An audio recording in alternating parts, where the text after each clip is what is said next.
wabarakatuh. Alhamdulillahirabbil alamin wa bihi nasta'in ala umuri dunya waddin. Wassalatu wassalamu ala asyrofil anbiya'i wal mursalin wa ala alihi wa sahbihi ajma'in. Amma ba'du.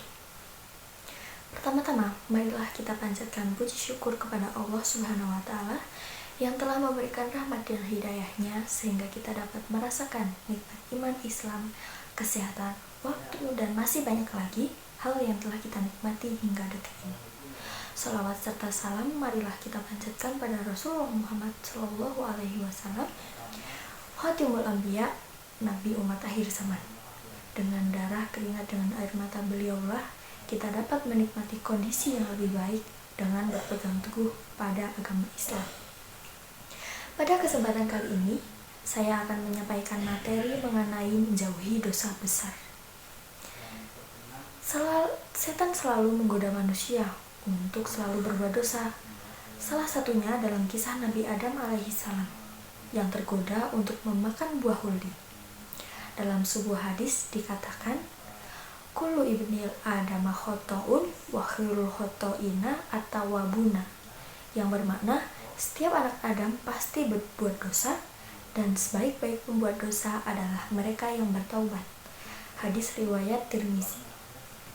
Sebagai hamba yang taat kepada Allah Subhanahu wa taala, maka seharusnya kita menjauhi semua perbuatan yang mengandung dosa, baik dosa kecil maupun besar. Perbuatan yang mengandung dosa besar telah dijelaskan dalam sebuah hadis sebagai berikut. Ijtanibus sab'al mubiqat fadzakara minha asyirku billah wasihru wa qatlun nafsi allati haramallahu illa bil haqq wa aklu mal yatimi wa aklu riba wa tuwalli yaumiz zafi wa qadful muhsanatil ghafilatil mu'minati, yang bermakna jauhilah kalian 7 dosa besar. Yang pertama adalah syirik kepada Allah, sihir, membunuh jiwa yang diharamkan Allah kecuali dengan cara yang benar, memakan harta anak yatim, memakan riba, lari dari medan perang, menuduh berzina terhadap wanita yang suci. Muttafaqun alaih. Dari hadis berikut bisa kita simpulkan ada 7 dosa besar yang perlu kita hindari. Yang pertama adalah syirik kepada Allah. Syirik kepada Allah adalah perbuatan menyekutukan Allah Subhanahu wa taala dengan benda atau makhluk lainnya. Allah Subhanahu wa taala berfirman dalam surat An-Nisa ayat 48. Bismillahirrahmanirrahim. Innallaha la yaghfiru an yushrika bihi wa yaghfiru ma duna dzalika liman yasha. Wa may yusyrik billahi faqad iftara itsman 'azima. Yang artinya, sesungguhnya Allah tidak akan mengampuni dosa syirik, dan Dia mengampuni segala dosa yang selain dari syirik itu bagi siapa yang dihendakinya. Barang siapa yang mempersekutukan Allah, maka sungguh ia telah berbuat dosa yang besar. Syirik merupakan dosa besar yang tidak akan diampuni oleh Allah, dan pelakunya akan dimasukkan ke neraka. Seperti di surat Al-Maidah ayat 72, Allah akan mengharamkan kepadanya surga dan tempatnya ialah neraka. Tidaklah ada bagi orang-orang zalim itu seorang penolong pun. Di sini Allah menyebutkan bahwa syirik termasuk perbuatan yang zalim, dan di akhirat nanti semuanya tidak ada yang bisa menolong orang-orang yang berbuat syirik. Yang kedua adalah sihir.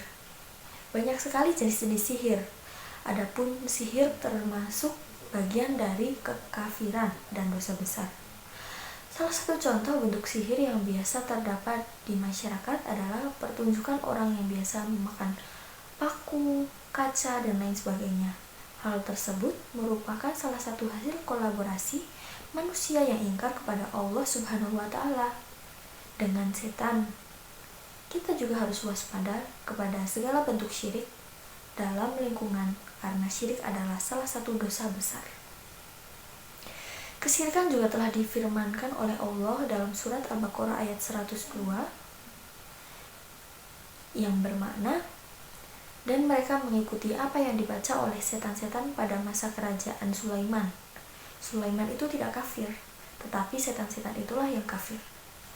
Mereka mengajarkan sihir kepada manusia dan apa yang diturunkan kepada dua malaikat di negeri Babilonia, yaitu Harut dan Marut. Pada masa kini, banyak sekali sihir-sihir yang dibentuk, seperti yang beredar di masyarakat, seperti guna-guna, santet, dan lain sebagainya. Yang ketiga adalah membunuh. Membunuh termasuk dosa besar, karena Islam menjunjung tinggi hak asasi manusia, salah satunya ialah hak hidup. Oleh karena itu, menghilangkan nyawa seseorang termasuk ke dalam perbuatan dosa besar, kecuali yang diperbolehkan, misalnya peperangan melawan kaum kafir. Allah Subhanahu wa Ta'ala berfirman, Bismillahirrahmanirrahim, "May yaqtul mu'mina muta'ammidan fajazaohu jahannamu khalidan fiha." Yang artinya, dan barang siapa yang membunuh seorang mukmin dengan sengaja, maka balasannya adalah neraka jahanam. Ia kekal di dalamnya. Quran Surat An-Nisa ayat 93. Membunuh adalah perbuatan yang termasuk ke dalam kategori dosa besar. Yang selanjutnya adalah memakan harta anak yatim. Anak yatim adalah anak yang ditinggal wafat orang tuanya. Kewajiban kita terhadap anak yatim yaitu memberi bantuan dan perlindungan kepada mereka tanpa mengambil hak miliknya. Jadi jangan sekali-kali untuk menzalimi anak yatim. Kemudian yang selanjutnya ada memakan riba. Allah Subhanahu wa Ta'ala berfirman dalam surat Ali Imran ayat 130, Bismillahirrahmanirrahim, "Ya ayyuhalladzina amanu la ta'kulur riba adhafan mudha'afah wattaqullaha la'allakum tuflihun."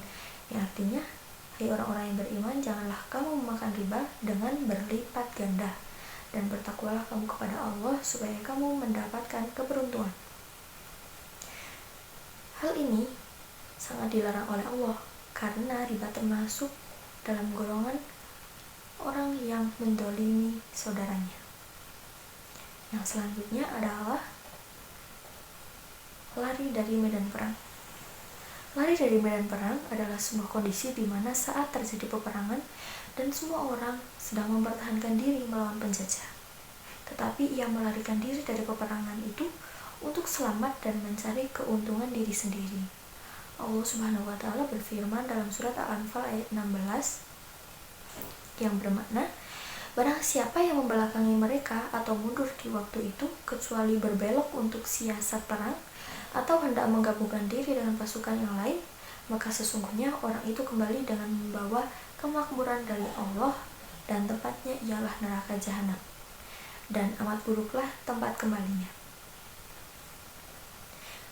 Hal ini bukan saja berlaku bagi orang yang lari dari medan perang, namun juga berlaku pada orang yang berpihak kepada musuh dan mengkhianati kawannya saat perang. Yang selanjutnya adalah menuduh perempuan baik berzina. Di dalam Al-Quran, Allah Subhanahu wa Ta'ala akan melaknat orang yang menuduh berzina kepada wanita baik-baik. Allah Subhanahu wa Ta'ala berfirman, "Innalladzina A'udzubillahi minasyaitonirrajim. Bismillahirrahmanirrahim. Innalladzina yarmunal muhsanatil ghafilatil mu'minatil lu'inu fid dunya wal akhirah walahum adzabun adzim." Yang artinya, sesungguhnya orang-orang yang menuduh wanita yang baik-baik yang lengah lagi beriman berbuat zina, mereka kena laknat di dunia dan akhirat, dan bagi mereka azab yang besar. Quran Surat An-Nur ayat 23. Di sini disampaikan bahwa menuduh perempuan baik berzina. Dari kata kerja menuduh saja sudah mengandung hal yang negatif yang tidak disukai oleh Allah. Menuduh adalah melakukan sesuatu atau menyatakan sesuatu kepada seseorang tanpa memiliki bukti yang kuat, sehingga apa yang disampaikan belum tentu benar atau mengandung kebohongan. Jadi, sebagai umat muslim wajib kepada kita semua agar menghindari dosa besar, karena tujuan kita adalah ridho Allah Subhanahu wa Ta'ala. Mungkin cukup sekian pidato yang dapat saya sampaikan, kurang lebihnya mohon maaf. Wabillahi taufiq wal hidayah.